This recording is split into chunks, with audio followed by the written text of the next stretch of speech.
one day God had got this feeling that why I have to be in charge of all this universe, people, land, nature.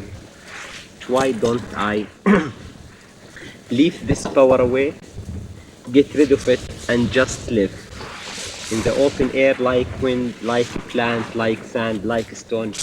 And then God decided to leave and to run out of his power and to go to nature. After a long evening of thought, God has started to think, where shall I hide my power? God have decided to put his power on the rock. How come you put it in such a beautiful rock? Don't you think of people like Nabatean crazy? They come, they see this place is so beautiful, and they decide to carve the palace for the king or the tomb for the queen. God decides to give up the project and went back to heaven. Why don't I go and give myself another chance? God has decided to put his power in earth and fall asleep. Again, he could not.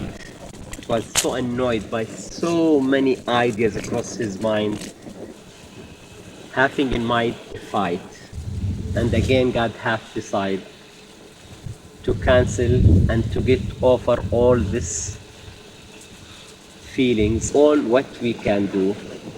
And I got a thought that this power, the God's power, which had been handed over to us when we were born, it was given for the sake of being good to keep the balance, and there is always a fight between the good and the bad. And my thought and my feeling that the power of God will support and will keep this world for all of us and for a lot more generations to come and to enjoy, and we all wish and say Amen.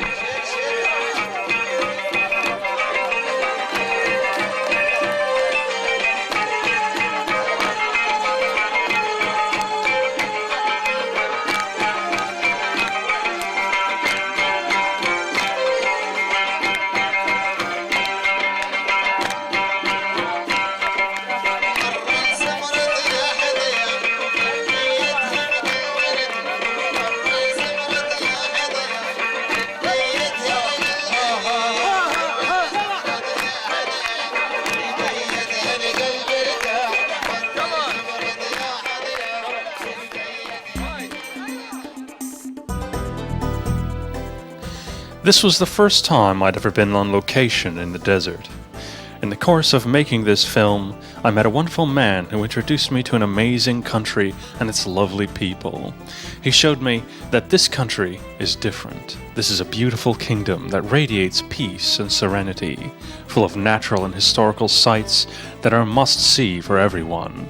If you have not spent time with the Bedouins in the desert, you don't know about living free. Thank you, my true friend, Nyazi.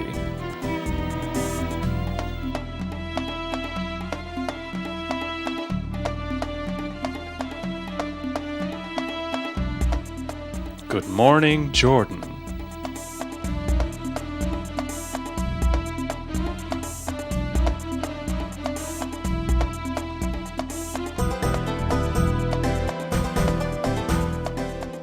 Two million of Jordan's 5 million inhabitants live in Amman, which became the capital of the country in 1946 and a royal seat.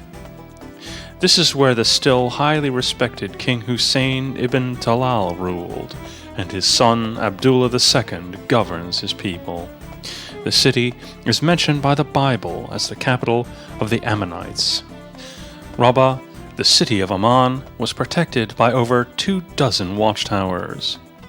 Their remains are still visible, outlining the size of the one-time settlement. Here, just like in any city with a history of millennia, historical monuments mix with the colorful and busy activities of modern life. With its mosques and bazaars, Amman is a truly exciting eastern metropolis. Our little team started out from here to get acquainted with one of the cradles of civilization, Jordan. Many might be wary of traveling here, because they don't know exactly what conditions await them here. You can find 3, 4, or 5-star hotels all over the country, which provide high-quality service appropriate for the category. They're meticulously clean, and their luxurious restaurants offer sophisticated European dishes. True, if you want to taste the flavors of the Middle East, you have to delve deeper into the hustle and bustle of the bazaars and try kebab and hummus at a street food stand. It's safe to do that because both the levels of hygiene and public safety are better than most would expect. The city of Jerash, about 50 kilometers from the capital, is a real place of pilgrimage for those interested in the past and archaeology. This Roman city lying in the mountains of Gilead has remained in incredibly good condition. Due to its geographical location, Jerash was not only a meeting point of Eastern and Western cultures, but also an important center of commerce. This was where the nomad peoples and rich kingdoms of the Middle East traded goods with the Roman Empire. The architecture of this Roman city features not only the most beautiful elements of ancient Greek art, but it's also embellished by Oriental motifs, thereby creating a unique atmosphere.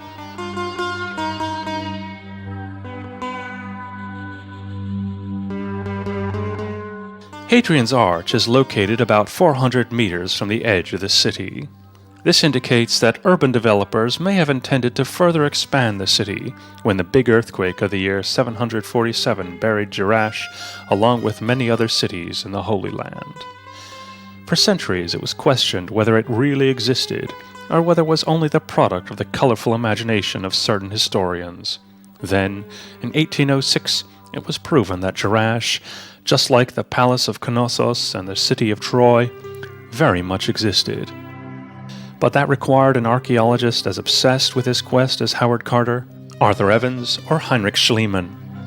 Jerash was discovered and excavated by German archaeologist Ulrich Sietzen. At places, he had to remove 4 to 5 meter thick layers of mud and sand that covered and thus protected the antique structures. The unusual oval shape of the forum, measuring a colossal 90 by 80 meters, may have been influenced by Arabian architectural traditions. The main road, made of huge blocks of stone and lined by a colonnade, is no less imposing than the Via Appia Antica. The road network of the city had drainage in true Roman fashion. The usual nicely carved fountains and the market square, the agora, were duly there too. The city had 3 theaters and many temples. The main attraction of the archaeological site of Jerash is that, contrary to many other excavations that look like showrooms of ancient column factories, here every column, stone, and gate stands in its original place, thereby allowing us to imagine the life and operation of the antique city. In later ages, the city became populated by Islamic Umayyads, Byzantine Christians who added a few buildings of their own to it. Thus, here you can find a mosque whose tabernacle was created from an ornamented alcove of a Roman house, or a synagogue where the floor is decorated by 2 layers of wonderful mosaics on top of each other.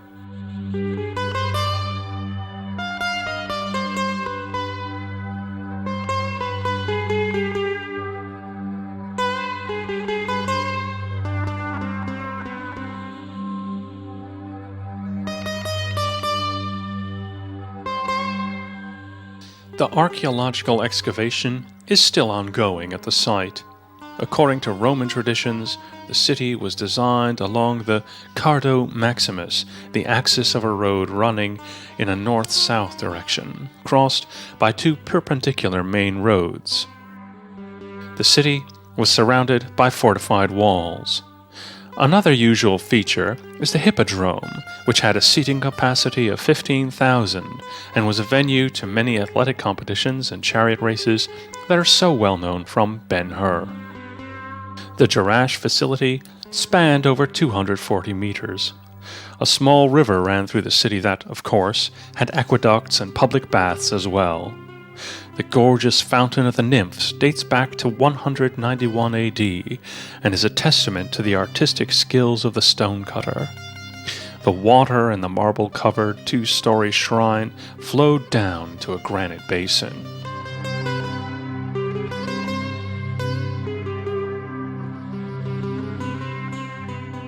Many facades and the acanthus scrollwork are just being restored. The reconstruction of one of the theaters is complete by now.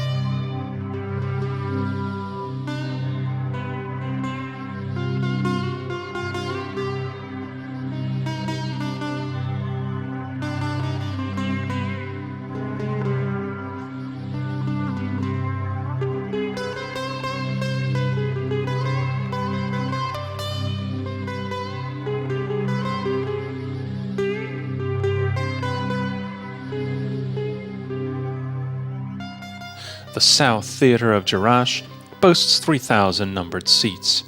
This imposing structure, which has excellent acoustics, has been restored to be as it was 2,000 years ago. Once, it was a venue of ritual and religious ceremonies, allegedly with the assistance of naked dancers. Well, we're several centuries late for that show. But there is something you can see in our age. This is the place of the annual Jerash Art Festival.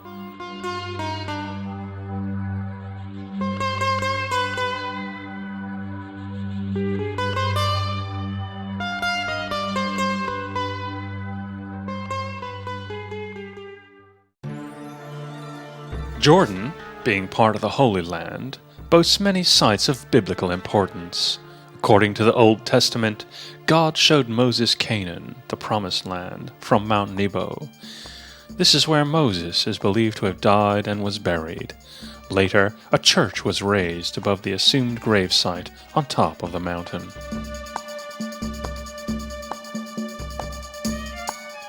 Strange as it may sound, this rolling rock used to serve as a gate once.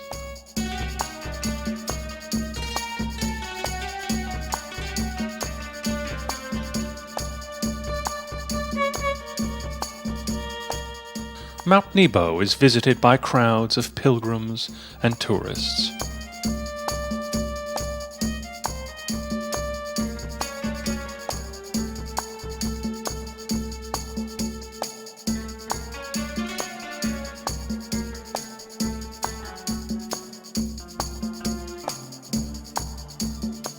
The Byzantine-style basilica features beautiful mosaics made by the masters of the Madaba mosaic school, who also created the map of 2.3 million mosaic pieces depicting the Holy Land.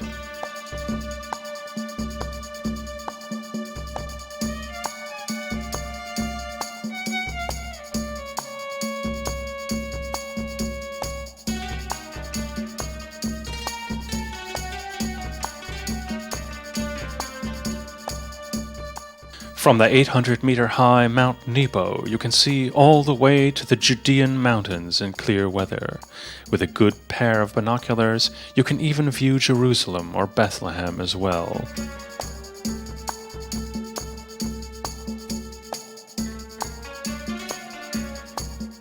Due to climate changes, the land once flowing with milk and honey has become a desert by now. The Book of Creation already makes a mention of the lukewarm, sulfuric thermal water of the river Ain Ez-Zara. Allegedly, Herod the Great also came here to treat his rheumatism. Today, thousands of locals and tourists come here to bathe, so a hotel was built for them in the valley. Our team reached the valley at sunset, tired after the many sights of Jerash and Mount Nebo. But the night swim was an unforgettable experience.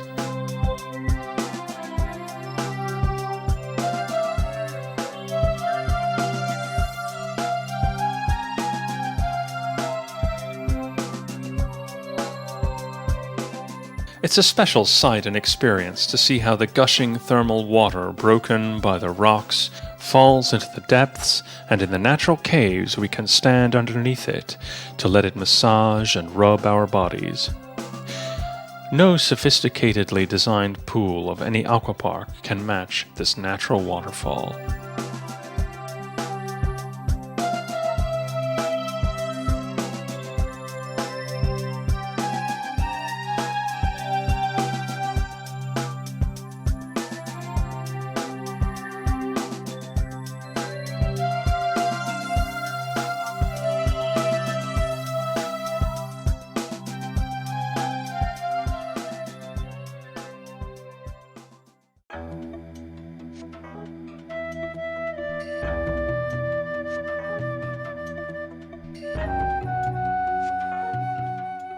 The romantic canyon of Wadi Zarka carries away the thermal waters of the Ain ez-Zara and the Zarku Malu from the Hammamat Wellness Hotel to the Dead Sea 8 kilometers away. Wadi means riverbed in Arabic. Walking through the rocky, wet canyon of Wadi Zarka all the way to the Dead Sea and treading in the strong currents of the thermal waters that are alternately ankle deep or up to your neck could be an experience of a lifetime, not only for fans of hiking and water walking, but for any tourist with an athletic bent. The rocks and the gorges form natural water slides at places, and you can only cross the differences in terrain level by climbing a rope or a rope ladder, all the while continuously pounded by the gushing water, and sometimes you have to jump from one rock to another like a mountain goat. We went through with it, and can unanimously say that it was a wonderful experience that would be a pity to miss. But make sure you have proper shoes, plenty of drinking water, and waterproof bags. The hotel or the travel agency can provide a local guide. Believe us, it would be a mistake to go without them. After a hike like this, it's a great feeling to catch a glimpse of the Dead Sea, and although the thick salty water stung our fresh bruises received courtesy of the canyon rocks, it was an excellent feeling to float in the lukewarm and almost oil-thick water of the Dead Sea. You can float in it for hours without a mattress, steering yourself with only an occasional lazy stroke of an arm. This isn't the only place where you can enjoy the beneficial effects of the water and the mud of the Dead Sea. The Dead Sea cosmetics are available in many drugstores all over the world. Of course, since you're here, make sure you cover up in the genuine, original black mud and have fun at your companion's silly appearance. Oh, and make sure you have a photo of yourself floating in the Dead Sea, covered with mud, with a newspaper in your hand. The Dead Sea is over 400 meters below sea level, and thus it's the lowest point on the Earth's surface. You may not know, but due to its special location, it gets substantially less harmful rays of the sun than other shores. Here you'll find mostly upscale hotels and apartment complexes, and among them this truly unique place that consists of little cottages featuring the motifs of Arabian architecture. Along the flowing little stream, through arched gates and winding alleys, lead to the pool that melts into the endless infinity of the sea. An arched stairway reminiscent of an ancient amphitheater was built to admire the sunset from. The setting looks like a page from the Arabian Nights, except the wishes of the guests are granted not by genies, but by the always obliging staff. Along the road from the Dead Sea to Petra lies the Dana National Park. It's a favorite among ornithologists and bird lovers who come here to watch the over 200 species that have their habitat here. Protected mammals live among the poorly vegetated hills. We could only meet a porcupine who enthusiastically scratched the sides of our tents, although many small rodents, desert foxes, squirrels, and rabbit species live here, along with a number of lizards. But according to our hosts, no scorpions or snakes live here.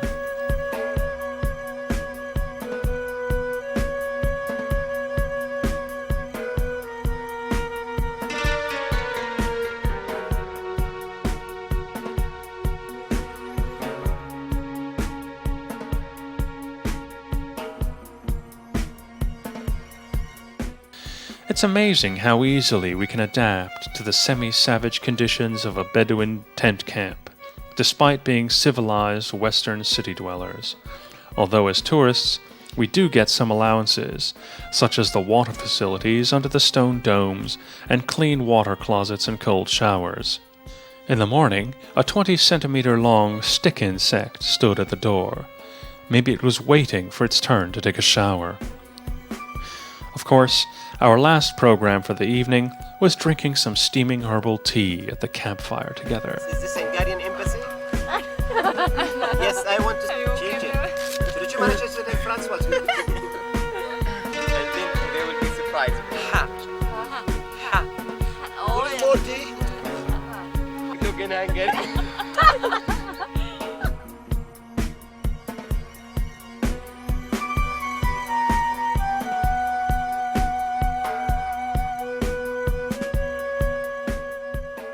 Not far from Dana National Park lies the village of Dana.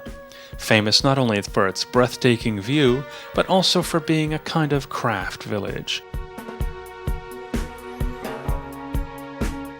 The adobe and stone blockhouses of the village almost vanish in the clay-colored mountains. Even when you get closer, only the thickest tower of the minaret indicates that you have reached the settlement.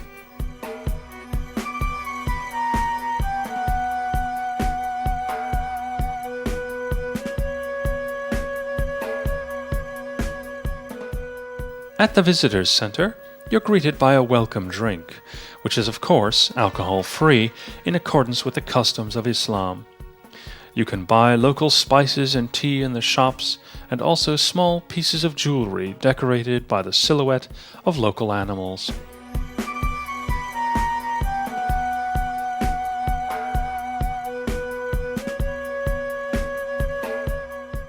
The view that opens up before your eyes is colored by the shadow play of the clouds.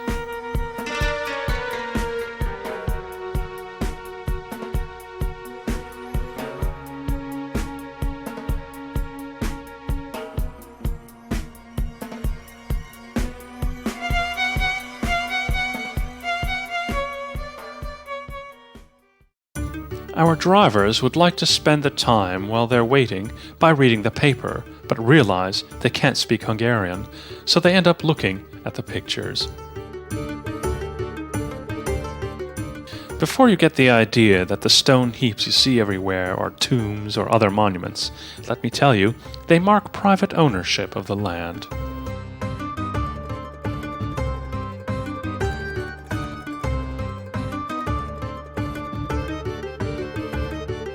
The peculiar rock formations stretch out all the way to the horizon. You can't see exactly where the border is, but those faraway mountains already belong to Israel. Jordan is a 90,000 square kilometer little country, wedged among Israel, Egypt, Saudi Arabia, and Syria. Although it's not independent geographically, politically it is, and it can't be emphasized enough that it's a safe little island of peace in the volatile and conflict-laden world of the Middle East. This is mainly owing to the late King Hussein, who died in 1999, and the prevailing king, who, guided by smart diplomatic sense, stayed out of the conflicts of the surrounding countries. And let's not forget about the peace-loving people of Jordan, since their mentality is the guarantee that their country will continue along this road in the future as well. Jordan was able to develop into a modern place while keeping its traditions and respect for the past, and also prosper, partly due to tourism. It's important to know the people of Jordan do their best to ensure that a visit to their country is a pleasant experience for anybody. Their hospitality and open smile is inherent to their nature, which is only complemented by an obvious long-term business interest targeted at the further development of tourism. Let's face it, Jordan, being part of the Holy Land, with a plethora of religious sites and having a coast on both the Dead Sea and the Red Sea, could take the place of Israel in international tourism. All the more so because tourists are always after the exotic and new destinations waiting to be discovered.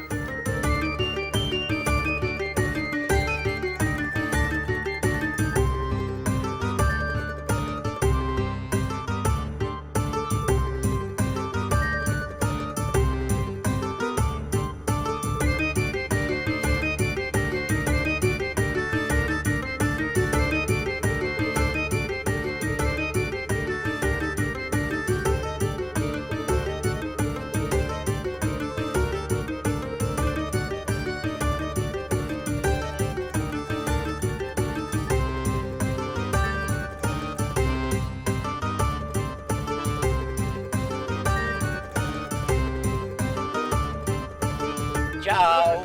You take my car, I'm taking the donkey.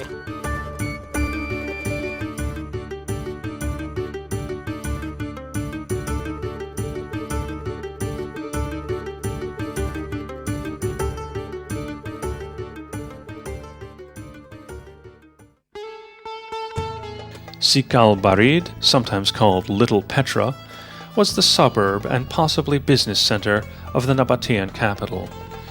While Petra was serving as the center of the cult of the ancestral dead, little Petra was ruled by life. The facades may not be as fancy, but they were not intended for eternity either.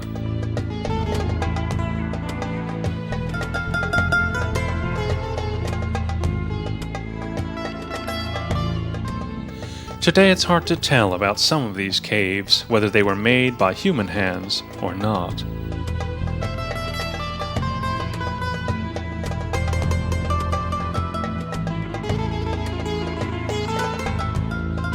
Bedouin families lived here as little as 20 years ago and like to come back even now during the day. Our host told us stories about local life and promised to show us the cave in Petra where he was born. Sikh al-Barid and Petra were closely connected once, and only got separated when the new quarter was built, because Petra naturally has a new city quarter. This is where the locals working in the tourism industry live, and where the hotels are. Petra offers 5 5-star, 3 4-star, and 4 3-star hotels for visitors.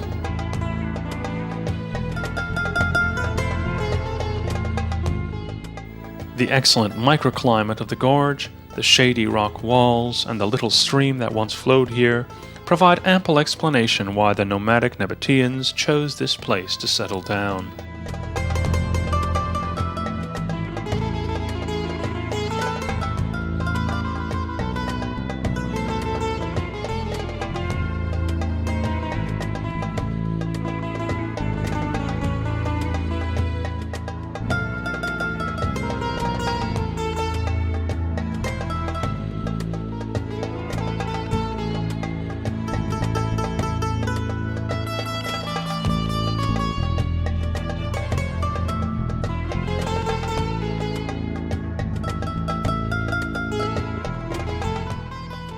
Bedouins drink tea instead of coffee and alcohol.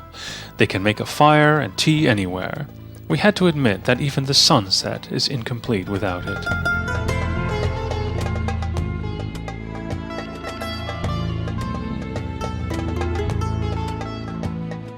The terrace of the hotel gives an enticing view of Petra, so, in order to get on our way as soon as possible, we asked the master chef of the hotel to make breakfast for us, and he prepared a royal treat for everyone, according to their individual requests.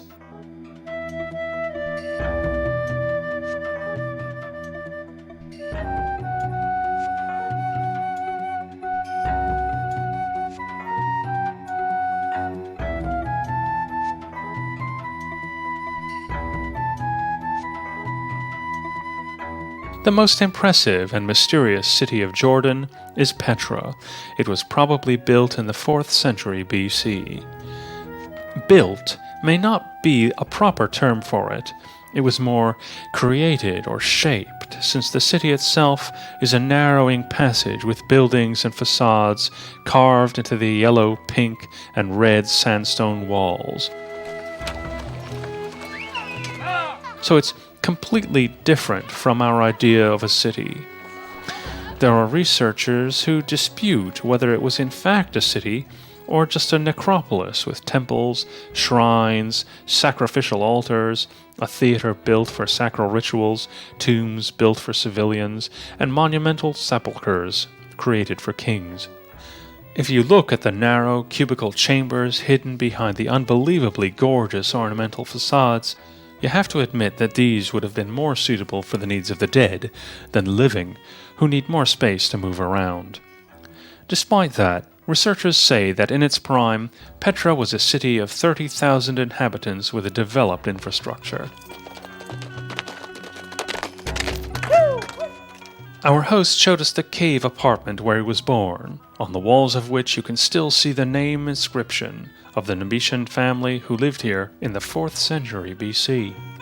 I was born in a cave in Petra, and I'm so pleased to be born and start and shout for the first time in the beautiful mountain rock, and to hear my echo still existing till nowadays. And I feel I am belong to this place, and the place belongs to me, and I do believe that there is a legend in these mountains and in this places and all that places those great people had passed through. And when you are here in Jordan, I do believe that you will get the same feeling and you will go back as a new person.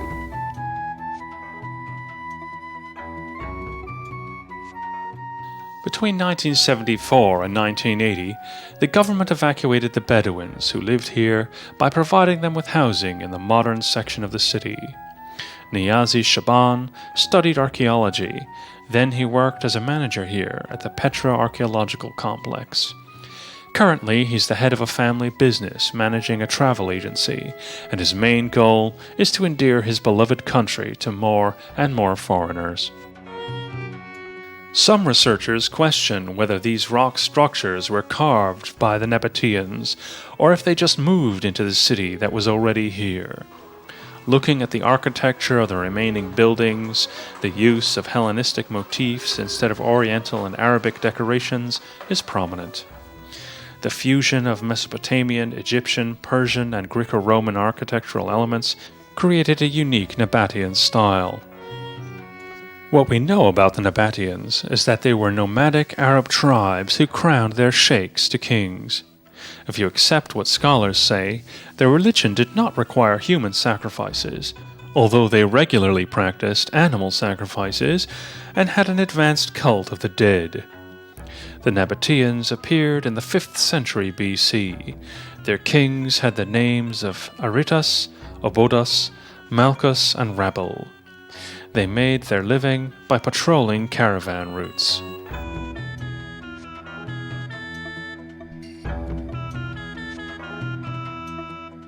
Petra was a station on the so-called Incense Road, a caravan road that connected the Mediterranean with South Arabia.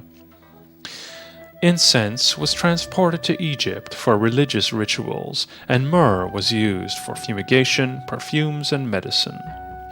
Most people believe that the reasons for the fall of the Nabatean Empire were the redirection of commercial routes and the Roman conquest.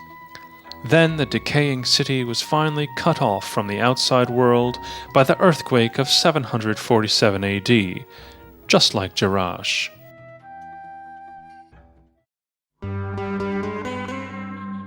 Coming out of the narrow crevice, you'll see the most famous structure of Petra.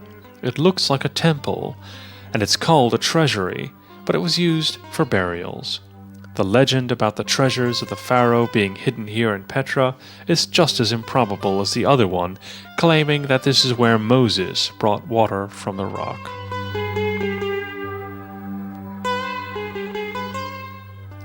The Bedouins denied even the city's existence to the armies that came here during the Crusades. They were successful in keeping it secret up until 1812. Petra was basically discovered twice by the world. In the said year, a young Swiss explorer of the Orient, Johann Ludwig Burckhardt, managed to get into this city by disguising himself as a Bedouin. Supported by the Sultan of Constantinople, he resumed 6 years later with a group of people including the painter William Banks. Yet the first beautiful public paintings were not made by him, but by a young French marquis, Léon de Laborde. Expeditions, drawings, and books about the city followed in quick succession. Among them, the Scottish Orientalist David Roberts deserves mention. After that, due to the world wars and other events, it was as if Petra had been lost again. Then, in 1989, it was not a scholar or an explorer who made it popular again, but George Lucas of Star Wars fame, who came here with Steven Spielberg to shoot the third movie of the Indiana Jones trilogy starring Harrison Ford. Moviegoers all over the world gasped when they learned that the gorgeous temple carved into the pink hillside is not the creation of set designers and visual FX masters, but a real-life monument.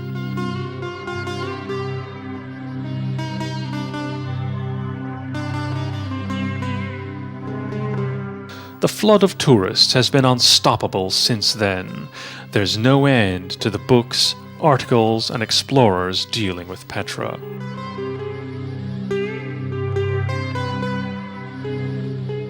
The busiest researcher of the city is American archaeologist Leanne Bedal, who publishes her discoveries in trade journals and on the internet. According to her, Petra was much bigger and richer than it has been assumed on the basis of findings. Next to the theatre, a pool of 43 by 25 meters was discovered that had a 10-meter tall pavilion richly embellished with red, orange, and blue stuccos on an artificial island in it. The water supply of the great pool, just like the other pools, came through an elaborate water distribution system from a cistern built on top of the mountain 6.5 kilometers away.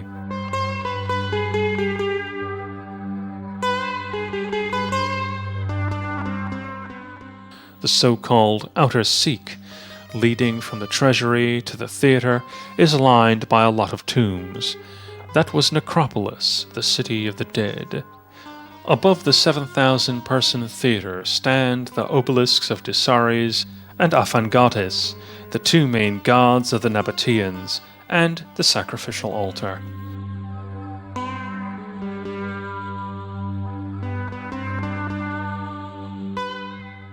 The royal tombs have not remained in as good condition as the treasury. Due to their more exposed location, the rain and the wind began to wear away the sandstone, shaping truly interesting forms in it.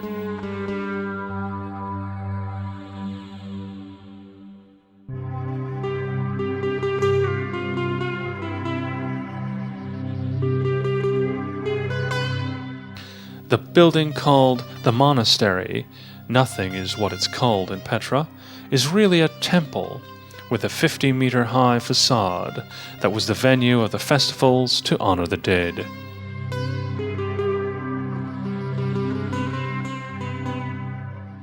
The exit can be reached through the old main road, the Cardo Maximus, lined by Roman columns.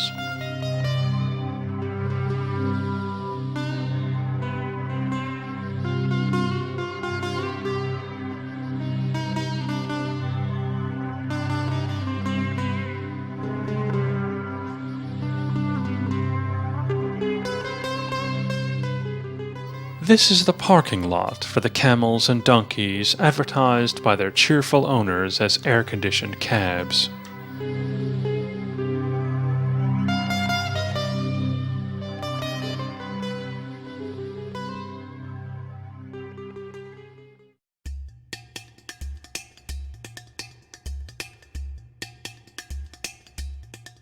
The Gulf of Aqaba is bordered by 4 countries: Saudi Arabia, Jordan, Israel, and Egypt.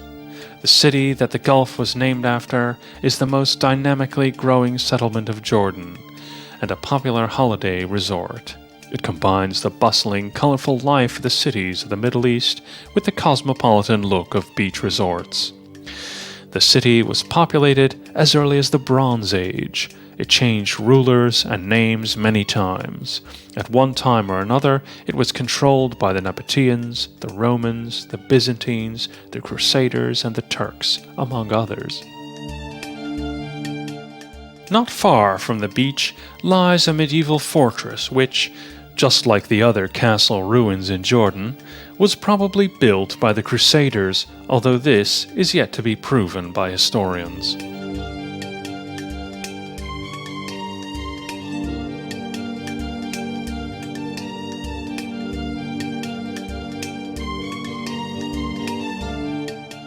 Is it a coincidence that the Bible calls the city by the name Elath? It's separated from the Israeli Eilat beach resort by merely a few kilometer-long empty shore. The long-term development plans include a joint beach hotel complex, unless politics intervenes. Aqaba's 20-year urban development plan has large-scale improvements. With the aid of the Jordan Tourism Board and various investment groups, the local government plans to create a university of tourism, a dolphinarium, a new yacht harbor, a beach resort, golf courses, a huge mall in the style of a true Arab bazaar, a conference center, along with more hotels, baths, restaurants, and cinemas. Until then, you can still enjoy the clear water of the Red Sea and the hotels and beaches already there. And don't forget that the coral reef of Aqaba is a diver's paradise.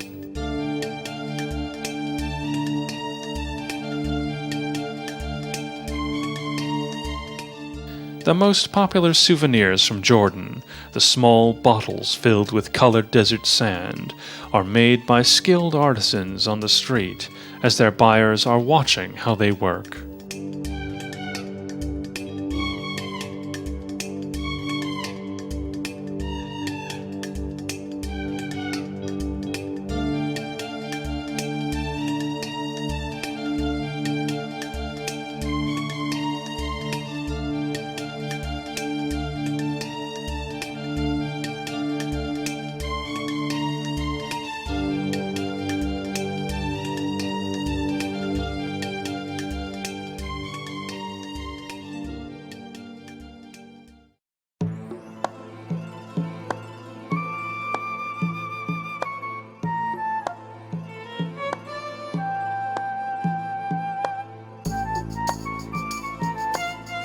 We have had many adventures during our eventful journey through Jordan, but the real desert adventures were still ahead of us. Camping at the Wadi Rum, a camel ride in the desert, and a genuine jeep ride among the sand dunes. The soaring peaks and strange, magical-looking rock formations of the Wadi Rum capture the heart of every traveler. The beauty of the rock arches, vaults, and stone gates are reminiscent of the Grand Canyon. The color of the sand ranges from grayish-white through Sahara yellow to a deep, special red.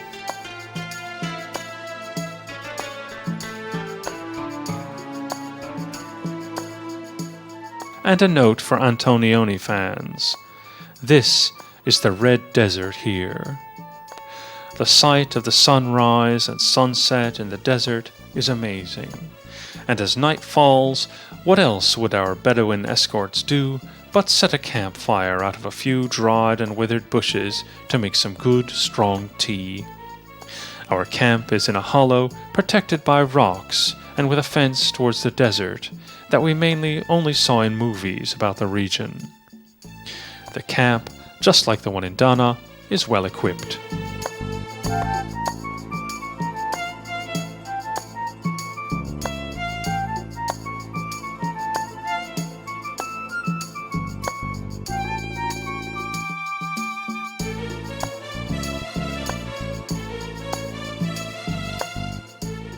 After breakfast, the camel drivers appear with their animals.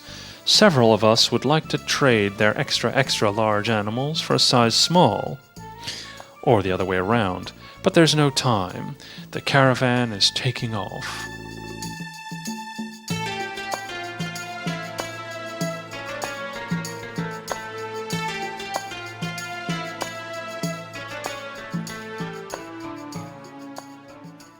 We leave the camp that resembles a legion fortress and ride our camels into the desert, following the track of great predecessors. Camels are interesting animals. Their two wide toes prevent them from sinking in the sand. Its hump is a reservoir of fat for times of famine, and they carry a scared tourist on their humps, squeezed between the two saddle horns.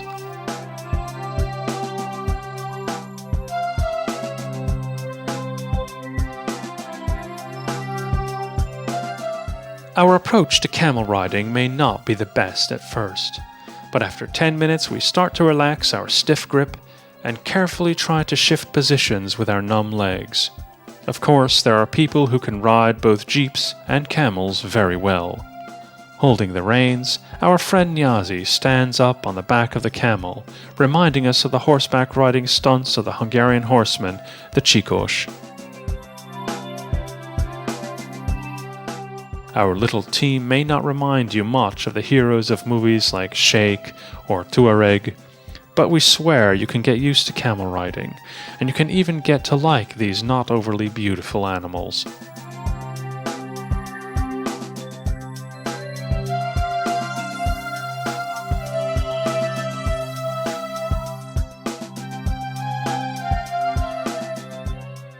Many say that camels kick and even spit, but maybe they behave so badly only in front of visitors at the zoos.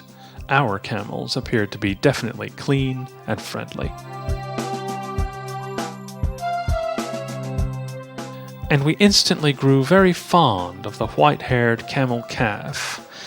The camel handler explained to us that these animals have 2 rows of eyelashes and can even close their nostrils. They normally do that only in a sandstorm, but fortunately, we did not get into any.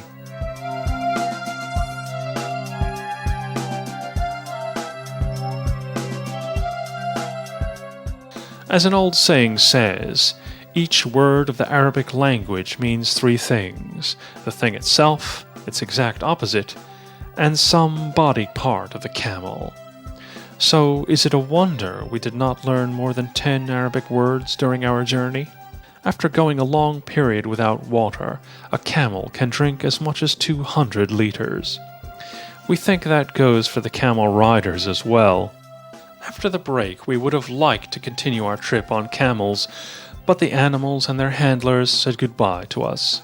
But before they disappeared behind the dunes, we had, of course, some tea together, and the occasional choir of the camel drivers and our very musical drivers sung Arabic folk songs in our honor.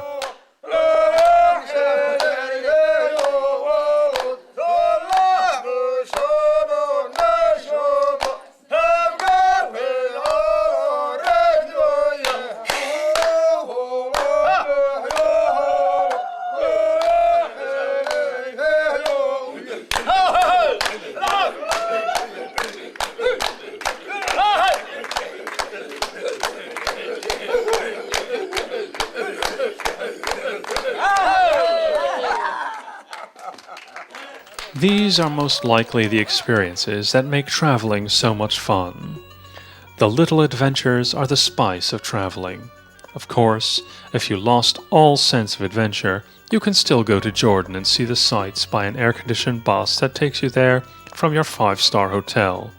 As you like it, or as Lord Byron said, the rites that sanctify the pile.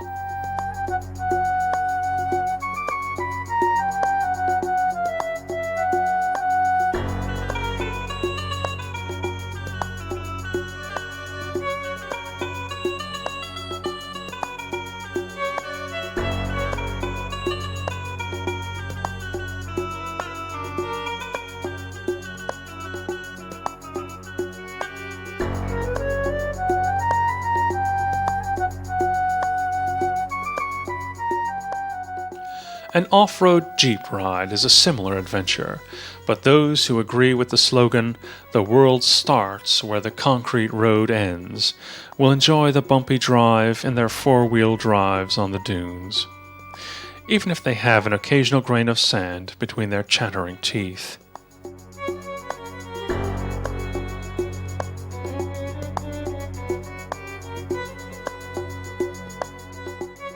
The desert is more full of life than we thought. We saw several camps and a few native villages, a kind of oasis. For the local children, the water reservoirs are just as good as the swimming pools of luxury hotels.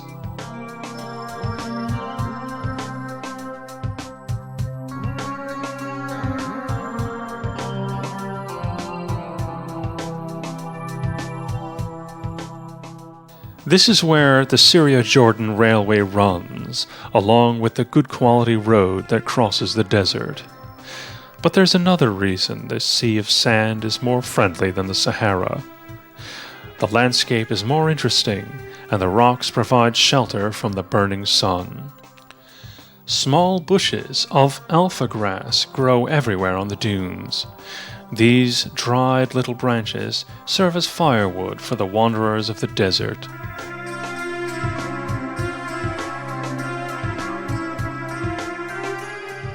The legendary British intelligence officer T.E. Lawrence, who became known as Lawrence of Arabia, is still held in great esteem as a hero among the Bedouins.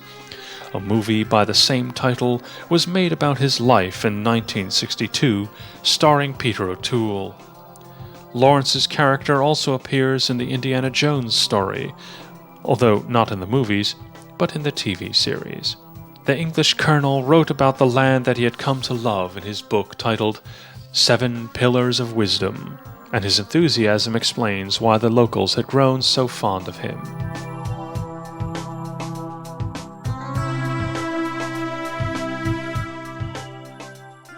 The sun had sunk behind the western wall, leaving the pit in shadow, but its dying glare flooded with startling red the wings each side of the entry and the fiery bulk of the further wall across the great valley.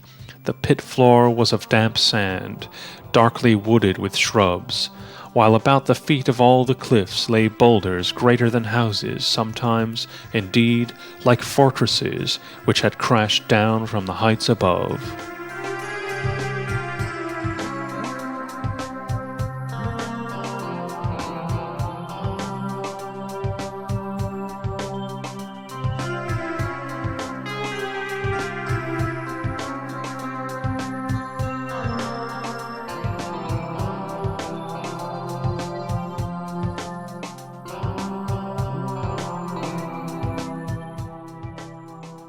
All of us gathered a last small souvenir, an interesting stone or a bottle of red sand, and we knew these were more valuable for us than those you can buy for money.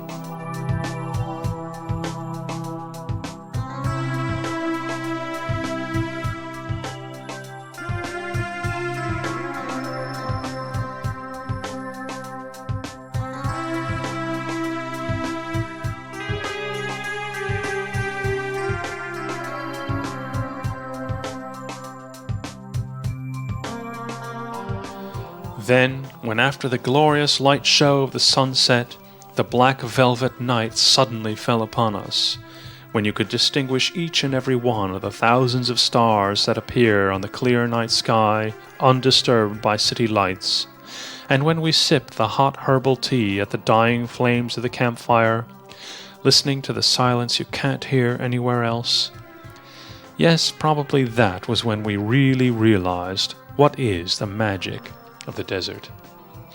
We were sitting in the cooling sand and suddenly understood the Bedouins who wouldn't leave this place for the world, and we were already contemplating how much we would yearn for the sunlit sand and cliffs upon returning to our faraway homes.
غني له يا بنات عمويت غني له يا بنات الكويت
I think Jordan is a colorful country. It is a very small country, but it has a lot to offer for people seeking nature, treatment, or religious visit places, or archaeologists. The whole country is an as open air museum. Within a very short time, you can see a lot and a lot. And in the top of that, it is the silence, nature, and beauty within people's self.